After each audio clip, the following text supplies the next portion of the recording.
Hi friends, అందరికీ నమస్కారం అండి. ఈరోజు మన రెసిపీ వచ్చి క్యాబేజీ ఫ్రై అండి. కొద్దిగా డిఫరెంట్గా ఉండిద్ది. ఎలా తయారు చేయాలో చూద్దామండి. ఒక కడాయి పెట్టుకొని తగినంత నూనె వేసుకోవాలండి.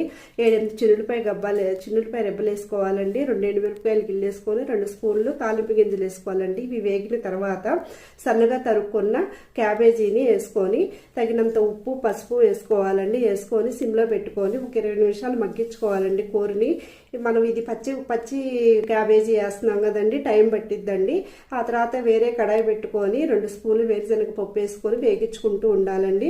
అవి ఒక ప్లేట్లో పెట్టుకొని చల్లారి పెట్టుకోవాలి. 1 స్పూన్ నూనె వేసుకొని ఒక 7-8 పచ్చిమిరపకాయలు 2-3 అల్లం ముక్కలు వేసుకొని ఒక 4 రెబ్బలు కరివేపాకు వేసుకొని 1 స్పూను జీలకర్ర వేసుకొని ఇవి మరీ ఎక్కువసేపు అవసరం లేదండి. వీడియోలో చూపిస్తున్నట్టు వేగించుకోండి, లేదంటే మాడిపోతాయండి. వీటన్నిటిని మనం ఒకసారి మిక్సీ పట్టుకోవాలండి. చూడండి, లాస్ట్లో 1 స్పూన్ కొబ్బరి పొడి, పచ్చి కొబ్బరిని వాడుకోవచ్చండి. నా దగ్గర ఎండు కొబ్బరి ఉందని వేసాను. తర్వాత కొద్దిగా కొత్తిమీర వేసుకొని మిక్సీ పట్టుకోవాలండి. చూడండి, ఈ లోపు ఇది మగ్గింది కదండి. చూడండి, ఒకసారి గెంటితో తిప్పుతున్నానండి. ఇది పేస్ట్ కూడా వేసి మనం పచ్చివాసన పోయేదాకా ఒక 5 నిమిషాలు మగ్గించుకోవాలండి. మరలా లాస్ట్లో కొత్తిమీర వేసుకోవాలండి. చూడండి కర్రీ ఎంత బాగుందో.